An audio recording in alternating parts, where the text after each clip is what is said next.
Thank you, Da.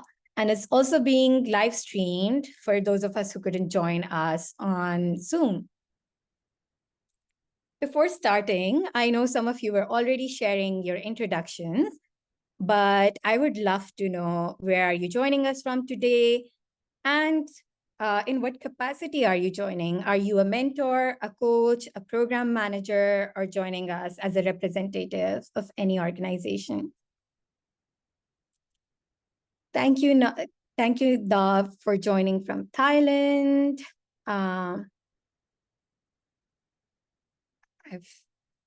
We have quite a few of you who have done mentoring already and are joining from Uganda, Thailand, Myanmar. I'm so excited to see so many of you joining from such different geographies and locations, and for the impact that you're creating as mentors or wanting to mentor. Thank you, Sadhana, for joining us from Kathmandu.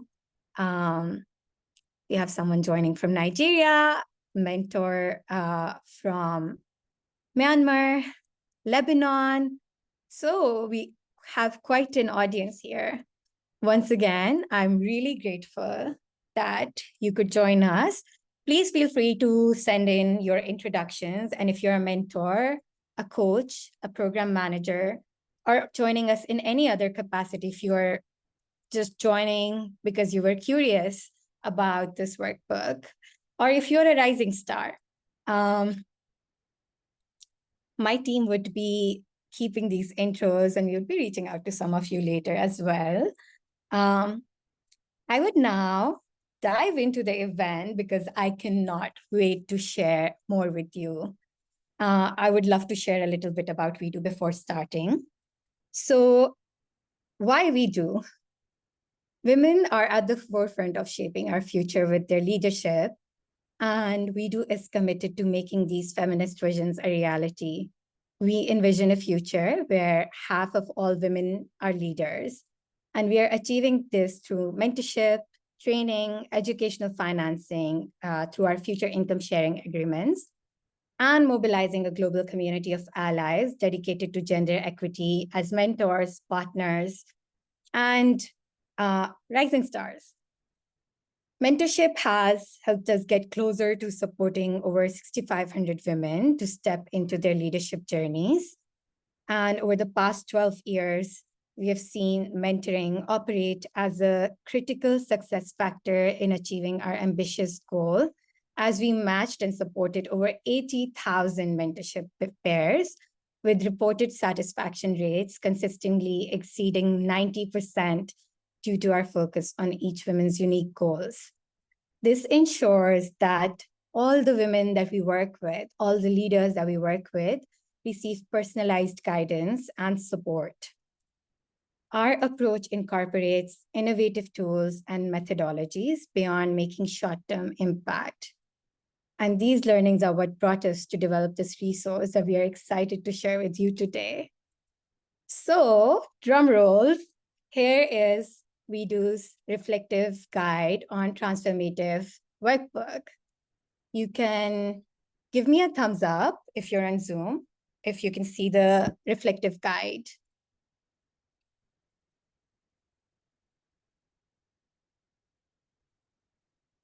If you can see it, just write it in the chat.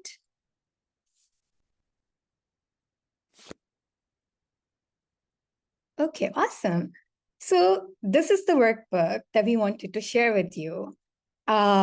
This guide and workbook has been developed after speaking to women who are mentees at Wedu and our mentors, and has been developed after lots of feedback, lots of interviews that informed this participatory resource. If you look at the workbook, it is really comprehensive, and you can actually see how you can work as a mentor. It helps you dive into you as a mentor, understand your values, explore your unique mentoring style, You would also be learning a lot about cross-cultural mentoring, and we don't just mean geographical culture. We also look at patriarchy as a culture. We look at neurodiversity as a culture. We would also encourage you to explore this guide and understand what mentee-centered approach means for us and how you can utilize that to support your mentees better through one-on-one, bespoke, and curated mentoring. And the last chapter then helps you be set up for success and elevate your mentorship journey. The workbook is actually filled with multiple case studies, reflective exercises, as well as two top tips from our mentors and mentees who've participated in helping us develop this workbook. So if you see, this is a case study on power dynamics, and the case study dives into leading with questions and answers and helps mentees understand how they can helps mentors understand how they can support their mentees be able to guide their own leadership journey. On the next page, you would actually see reflective exercises. So you can see questions around which forms of power do you think the mentor was exercising in the case study?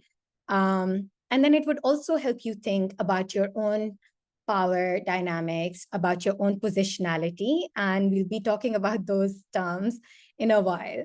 But for example, the question here talks about, it asks you if you had someone show up for you in a way that ignited that power within you, and how did they do so?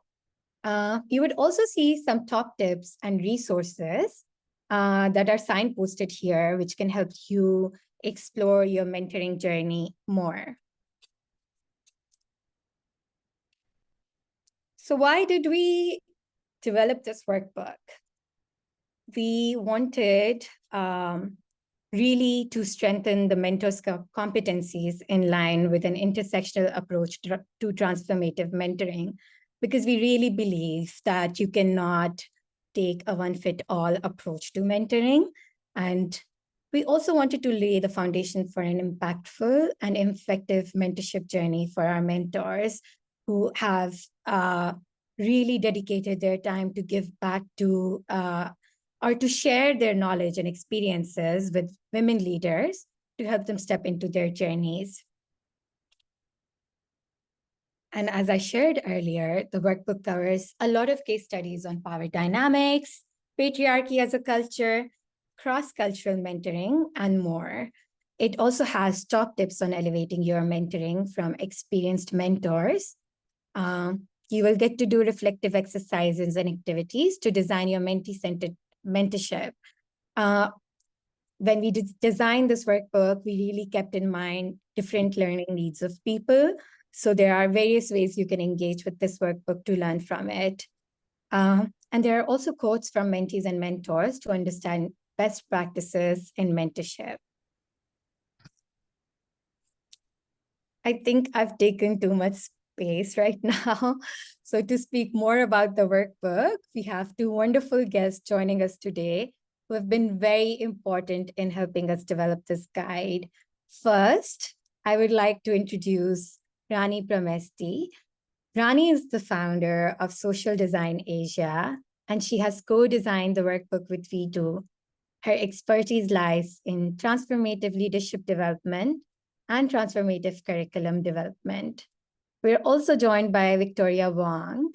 Victoria is a Wedu member and a member of steering committee at Wedu. She has over 12 years of experience as an experienced communication and partnership professional with a passion for driving collective impact. Thank you for joining us today, Rani and Victoria.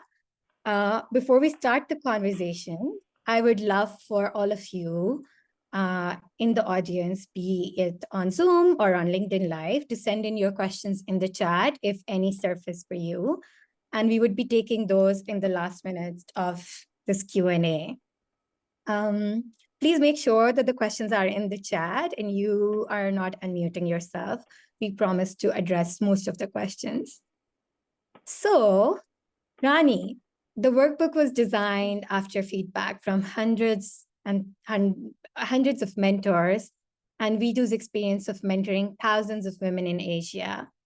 I would love for you to walk us through the core principles or philosophies that was central to designing the workbook and how they shape its approach to transformative mentorship. Thanks, Sidra. Can you hear me okay? I can hear you fine. You're perfect. Great. Yeah, so I'll touch on three core principles that guided the creation of this workbook. Firstly, the workbook needed to be useful for Wedu's global community of mentors and mentees. So their voices had to be a really core part of how we develop this resource. So the first principle it really is that we needed to center the lived expertise of a global community of mentors and mentees.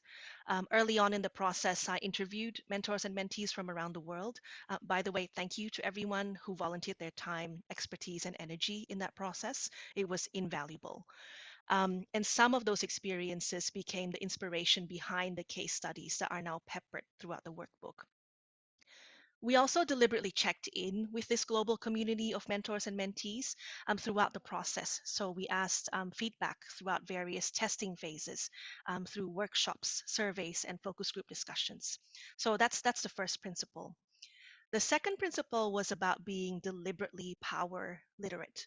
Um, as you can imagine, there's a certain power dynamic that gets set up when someone assumes the role of a mentor and the other person as a mentee.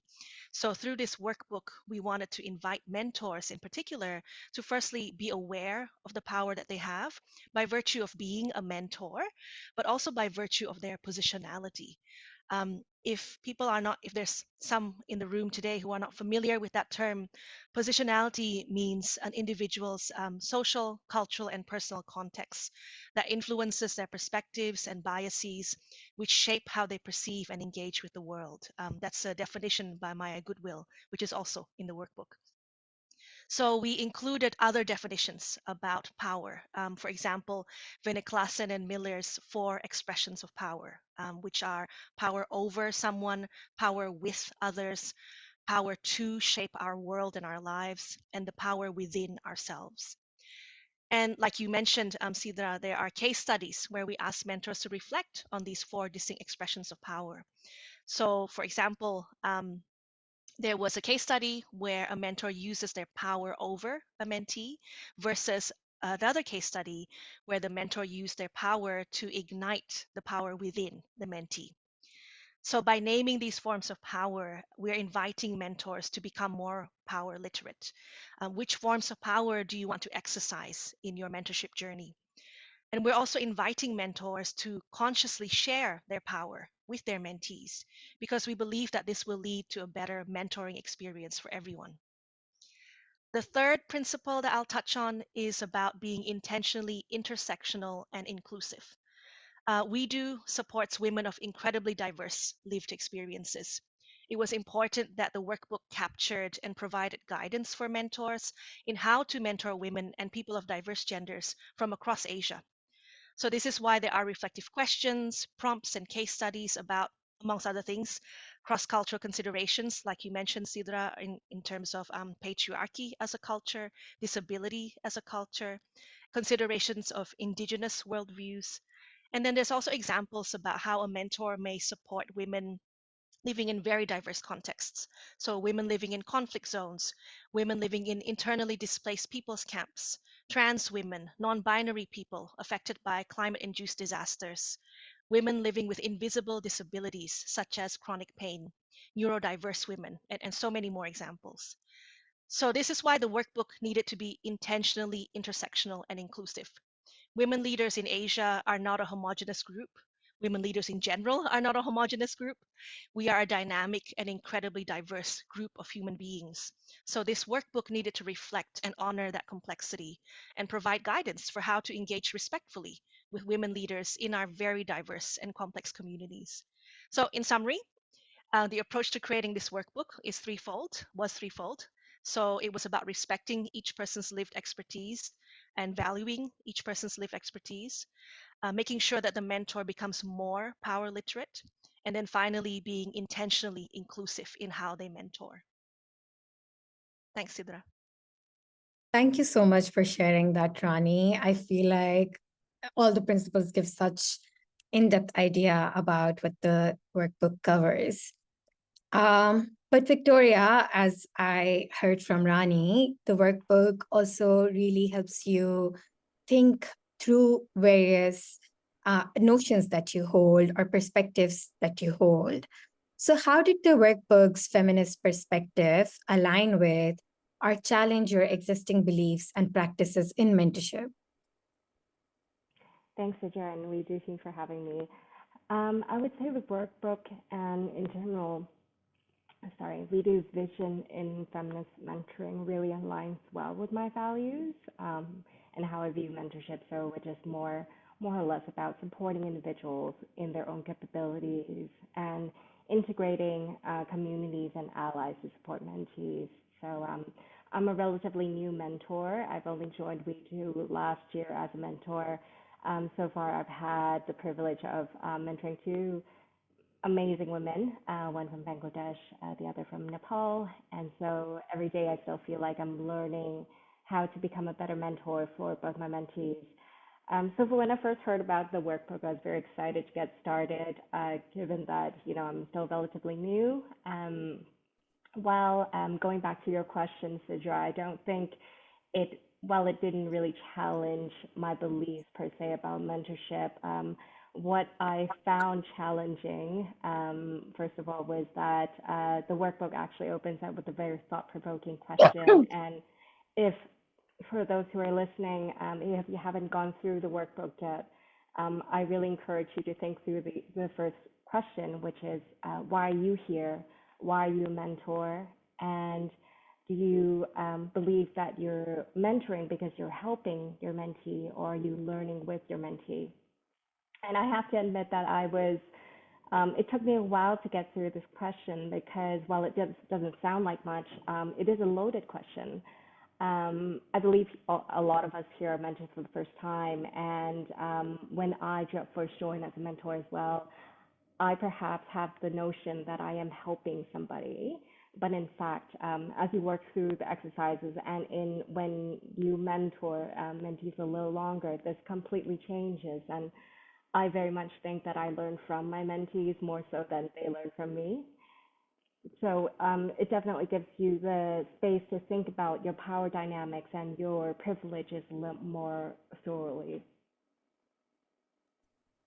Thank you for sharing that, Victoria. We have so many mentors who have shared that when they come into mentoring, they feel like they are giving back or sharing with their mentees. But as they start mentoring, they realize that they become very familiar of their um, power dynamics or their own learning and preconceived notions. So, Rani, and just to build on that question, Mm. in what ways does the workbook help mentors navigate power dynamics and privilege within their own interactions with mentees? Mm. I think the workbook helps mentors navigate power and privilege in two main ways. The first one is by understanding their power and positionality. So thank you so much, Victoria, for that example you shared, which speaks to that point. And then the second way is by adopting a mentee-centered approach and a trauma-informed approach to mentoring. So I'll talk to those 2 points. The workbook asks mentors to engage in a series of self reflective questions around what we think are the 6 key elements of what makes you as a mentor. That together make up who you are as a mentor. So these elements are your why, your positionality, your core values, your beliefs, your ability to be power literate, and your unique mentoring style. So, by reflecting on these 6 elements and therefore becoming more aware of them, our theory of change is that this will help you to become more aware of how power dynamics and privilege is showing up or may show up in your mentoring interactions. So, therefore, you can make more conscious decisions to share your power with your mentee.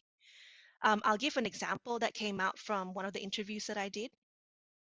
So in the interview, a scenario came up where the mentor was unaware of how they were using their implicit power as a mentor to keep talking about topics that they were passionate about, but which were of no interest to their mentee. And this is just one example of why it's important to be aware of your own power as a mentor. Not everyone who is a mentee will be confident enough to interrupt their mentor, let alone to say that they would like to talk about something else. So it's important to be sensitive to how power may play out during a mentor and mentee conversation. Another way that the workbook will help mentors navigate power and privilege is, of course, through a better understanding of their positionality. Systemic power dynamics, and by that I mean dynamics that are entrenched in our societies, in the systems that we are a part of. They also show up in our mentorships. So, for example, a mentor who was from the global south, but then has received education and is now living in the global north, will have a very different experience of the world compared to a mentee that has been educated in the global south and now is trying to make a living and advance their leadership in the global south. Similarly, but in a different way, a mentor who is a cisgendered woman will likely have experienced gender-based discrimination, but they will also have the privilege that cisgendered women have compared to transgender women or even non-binary people. So at least some of the shared struggles will be based on gender, but they're still different struggles. So what we recommend in the workbook in terms of being aware of your power and privilege is to share your power. And how do you do that? By having a mentee-centered approach to mentoring. So in one of the case studies in the section, I think it's part 3, Your Mentee and You, it features a male mentor who was paired with a female mentee who lives in an internally displaced people's camp. So I'll just give this as an example, right? So in the case study, this mentee showed up completely unprepared and then had to abruptly leave because of a random inspection in the camp. And then in the next meeting, she turned up 10 minutes late because of internet problems, and she also had a flare up of her chronic pain condition. In the case study, we give insight into the male mentor's thought process, whereby he recognized that his mentee lived in a context where other, much more pressing priorities will show up out of the blue. So he understood that his job was to be aware of his relative privilege and the stability that he had in his life, and try to be a source of stable support for his mentee amongst all the unpredictability of her day-to-day life. So that's an example of a mentor being aware of his privileges and then using it to be a compassionate, understanding, and flexible mentor. One final way that the workbook helps mentors to navigate power and privilege is by providing guidance on how to have a trauma-informed approach to mentoring. Now, why does this matter? As we know, many of our communities, I'll speak to Asia, given that's the focus of Wedu's work at the moment. So many of our communities are at the front lines of climate change-induced disasters, armed and violent conflicts, and increasingly complex gender-based violence. So given this context, we wanted to equip mentors with at least some foundational trauma-informed tools to be able to support mentees adequately. It's important to note that we're not asking mentors to be counselors. However, we have included some psychological first aid tools in the workbook to prepare mentors in case their mentees need to reground or recenter if they are ever triggered or particularly emotionally distressed during a session. And this trauma-informed approach, it also extends to mentors. So we ask mentors to prepare a safety plan ahead of the mentoring sessions in case they themselves ever are triggered during or after a session and experience strong emotional and physiological responses as a result. So in brief, the workbook will help mentors navigate power and privilege responsibly through a mentee-centered and trauma-informed approach when mentoring women and gender diverse people in Asia. I hope that explains it. That explains it very well. Thank you so much, Rani, for sharing. Victoria, my question is, the workbook has been designed with the purpose of elevating your mentoring experience. So I wanted to know, has the workbook enhanced your mentoring experience? And if yes, how? Definitely. I think it definitely has helped me to become more conscious about the positionality that I carry with me, the privileges that I have just from my upbringing. The workbook's reflection exercise and the guidelines have been highly beneficial. I especially love the case studies. Rani, you mentioned that it's based on lived experiences. I definitely could relate to them.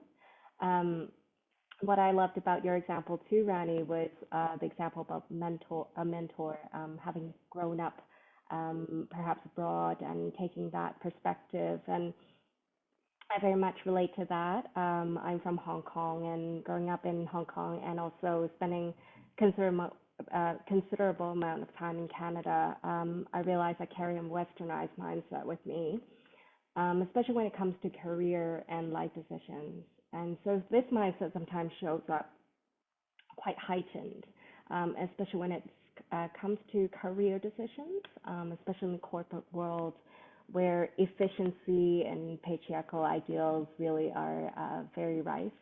I live and work in Hong Kong, and to give everyone an idea, it is a financially oriented world where everything's about efficiency, time, and money, which may not work with the feminist and Asian context, um, especially with mentees who are coming from perhaps a global south or a collective society where decisions are made in a group, or they have to, pass decisions up to their family. So an example of my own experience in my first introduction with my first mentee, who is from Bangladesh. She had a mentor before, and after our first call, we did our introduction. She shared with me, the goals worksheet that she's done with her previous mentor. But after our call, instead of getting to know her, I was very quick to sort of command her to work on one of her goals. And this bothered me right after the call, and perhaps I ruminated for a couple of days because I realized that wasn't actually what she wanted. In fact, I never even asked her. It was more or less, what I thought she should do. Very much about like go, go, go, and it made me reflect that it wasn't a very mentee-oriented approach, which I would have liked. Eventually, we made some changes along the way, but I didn't have a workbook back then. But I would think that having a workbook like this probably would have set me up for success a little better. Thank you for being so honest about your experience, Victoria. And I have a follow-up on that. What specific elements of the workbook have been most effective in promoting an equal and supportive mentoring environment for you? Sure. As I mentioned, I found the part about understanding my own positionality and privilege has been very beneficial to my mentoring experience, especially in a cross-cultural setting. As I mentioned, I've had two mentees so far, one from Bangladesh and the other from Nepal. My mentee from Bangladesh in particular is one of two women in her family who are working at the moment. And in my culture, as a Chinese woman, either in Hong Kong or Canada, and generally speaking, I'm aware this doesn't apply to everybody, but generally speaking, women are expected to work. And in fact, most even are expected to provide for the family. So this isn't something you hear often. And when I understood my own privilege, it made me more mindful of my actions and opinions when it's given to my mentee, especially when it comes to career choices, perhaps things like promotions or getting a raise.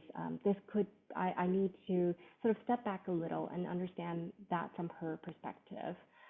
Another one, and generally, I really enjoy reflecting on the case studies. Like I said, they're very much lived experiences that I could relate to. And if I haven't had a chance to use this yet, but I would think the trauma-informed approach that's also included in the workbook would be very helpful, especially with the communities that we deal with and at Wedu. Thank you so much for sharing that, Victoria. I hope that most of the mentors joining can take notes and really explore these areas within the workbook as well. My last question before I actually open the floor to Q&A from the audience is to Rani. So Rani, how can mentors and organizational partners who run mentoring programs, coaching programs, or have verticals of mentoring within their own organizations, how can they use this workbook to integrate intersectionality into their mentoring?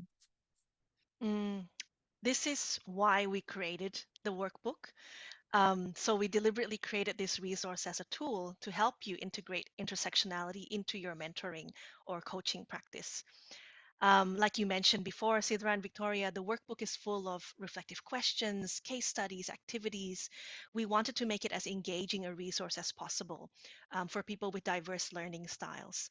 So I do recommend creating learning communities and using this workbook as a tool. So for example, you can set maybe weekly readings with fellow mentors and then get together every fortnight to do the exercises and share reflections together. When it comes to having a more intersectional approach to mentoring, I recommend that mentors and partners engage with parts 2, 3, and 4, especially. So, just briefly, part 2 is called You as a Mentor, and that's where you will reflect on your own power and positionality. Part 3 is called Your Mentee and You, and that's where you will receive guidance on how to have a trauma informed and mentee centered approach to mentoring. And then part 4 is called Cross Cultural Mentoring and goes into specific examples of intersectionality. So, like we mentioned before, on patriarchy as a form of culture, disability and neurodiversity as a form of culture, indigeneity, and how to critique culture based assumptions and use values as a way to engage cross culturally. Finally, I do also recommend integrating intersectionality at all phases of your mentoring programs. So by that I mean being intersectional at the design phase, excuse me, at the design phase, the promotion, the recruitment, engagement, and evaluation phases of your mentoring programs. So I'm always up for a conversation on how you can do that. I would love to nerd out with any of you on that topic. Thanks, Sidra. Thank you so much for sharing, Rani and Victoria. I feel like I've such a new perspective on the workbook from the conversations. And as a mentor myself, I feel like it just really helps to hear how the workbook was designed and also for Victoria to provide that evidence of how it has actually impacted her journey as a mentor. We have quite a few questions in the chat that I would be taking. Neeti, you asked if the workbook could be used for mentors or mentees of other organizations who have not been trained by Wedu. So as Rani shared, yes, you can. And in many ways that Rani shared, you can use this workbook within your own learning communities. You can share it with your community of mentors who can utilize this. We have another question, and I think it's a very difficult question to answer, but I'll give you both Rani and Victoria, I'll give you both a go on this one. How can mentees navigate the power dynamics in mentoring relationships in the context of a place like Afghanistan?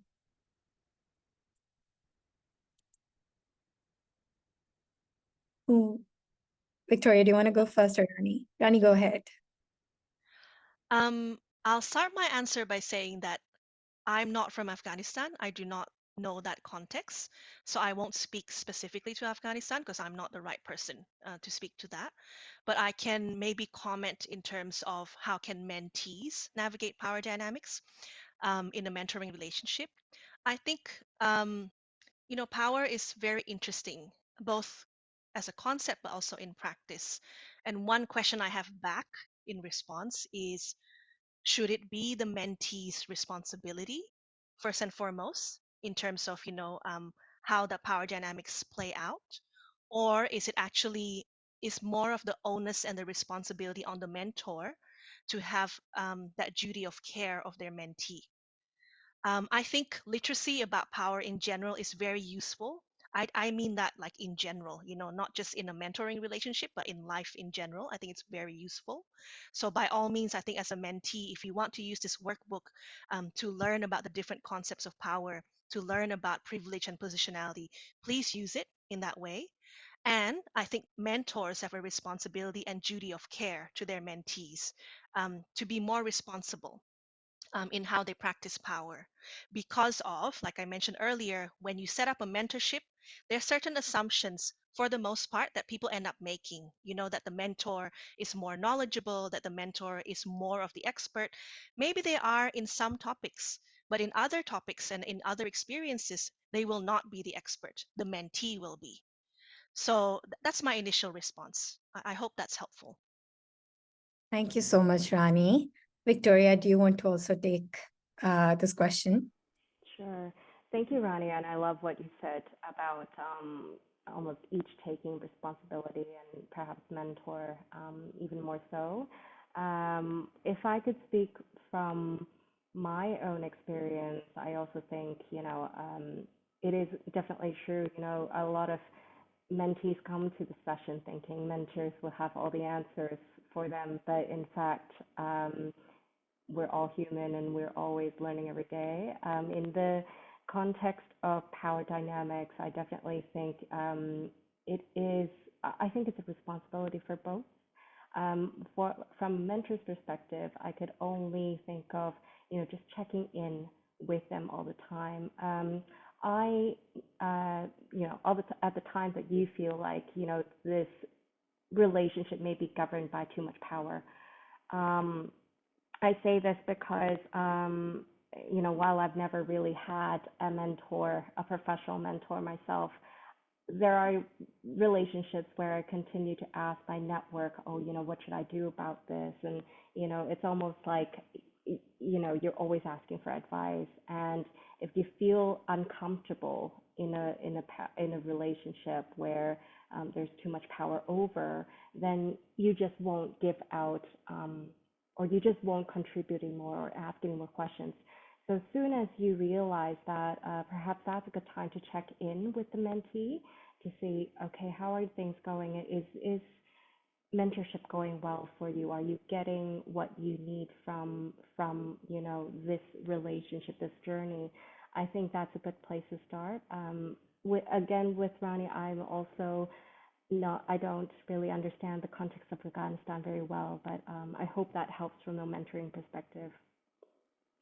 Thank you for sharing that, Rani and Victoria. And I just want to add that the workbook really helps you reflect on how you can actually support mentees from various contexts. So be it being in Pakistan or Nepal or Myanmar or Afghanistan, even if you're not from that particular context and you might not be able to understand the nuances fully, it really sets you up for success in the sense that it helps you dive into understanding and being open to learning from a mentee's perspective.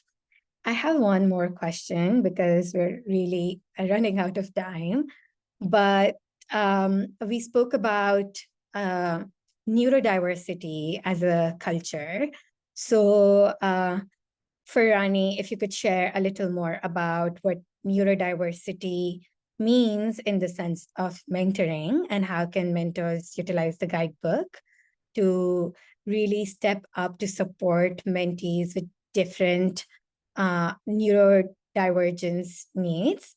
And then a follow-up on that for Victoria would be if she has ever been in a situation where she has accommodated needs for her neurodivergent mentees. Rani, do you want to go first? Yeah, sure. Really, really great question. Um, So in terms of what do we mean by neurodiversity as a culture? So that section off the top of my head is in the cross-cultural mentoring part. And we put that in there partly to honor and respect the disability-led cultures that exist globally. Um, I don't live with a disability. I'm not a disabled person. So I say this with a caveat that I don't have that lived expertise. But I suppose I've had the privilege of working with and loving people with disabilities, whether it's visible or invisible. And when I was writing the part about cross-cultural mentoring, it got me to really think about culture expansively, which is also why we mention patriarchy as a culture, and then disability as a culture. You know, there are disabled advocates, artists, activists that are creating disability culture, whether through providing mutual aid for each other as fellow disabled human beings. Um, so I wanted to recognize and honor that as a form of culture. Too often, disability is seen from the medical lens, where it's seen as a health problem, or as a, I'm going to use a word that may be offensive to some, and I apologize, but I think the medical model can often see disabled bodies as defective, as deficient. So I wanted to make sure that there was at least foundational knowledge around the different models of disability that mentors need to be aware of, including the human rights model, which is very different to the medical model. So yeah, so that's what I mean by neurodiversity as a culture. It's another form of culture. There are groups of people that organize and advocate for neurodiversity to be recognized as a valid lived experience. So in terms of what we mean in neurodiversity and how it shows up in mentoring, so there's a case study in the workbook that talks about how a neurodiverse mentee communicates, and how the mentor at first was really taken aback how this mentee communicated, because it's not in a neurotypical way. So not in the way that dominant ways of thinking and processing information would communicate, if that makes sense. So then how the guidebook can support you as a mentor to meet different uh, so neurodivergent ways of thinking and being in the world. It basically asks you to be curious about the context that your mentee lives in. Depending on the context that a mentee lives in, if they are neurodiverse, there may not be that much resources, there may not be the language to name their lived experience as neurodiverse. So then you'll need to do your own research, you know, in terms of what's the understanding in their context about neurodiversity. Um, and then neurodiversity, there's as many forms of neurodiversity as there are people. So I think getting curious about getting to know your mentee as an individual, regardless of which labels or diagnoses may have been imposed on them, or maybe regardless of the labels that they self-identify with, essentially meeting them as a human being first and foremost. Thank you. Thank you, Rani. Victoria, do you want to go next? Sure. So I understand your questions about neurodivergent mentees, Seja, and I've never worked with anyone as a mentee who's neurodivergent. However, I do have colleagues and peers who are neurodivergent. I work with a few people with ADHD as well as autism, and I love what Rani said about curiosity. I think first and foremost it's about being curious and really understanding how my colleagues' work from their perspective has really been helpful to me. Not just helpful in understanding, you know, how we could work together, but also understanding them as an individual and human being was, you know, I think people often have perhaps negative stereotypes or just misunderstanding about what neurodiversity is. For example, some people do not know the difference between ADD and ADHD, and then that is, you know, very common. I think it is just being open to understanding, you know, what are their needs and is there anything that we could accommodate, you know, in order for us to work better.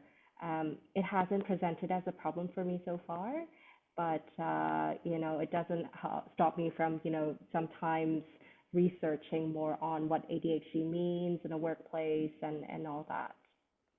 Thank you so much for sharing, Victoria.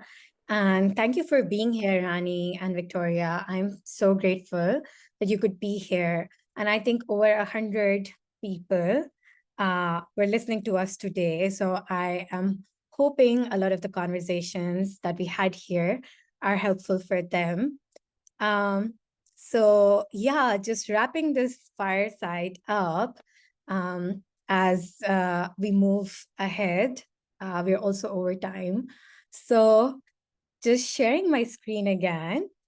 And I am really excited to share the workbook with you.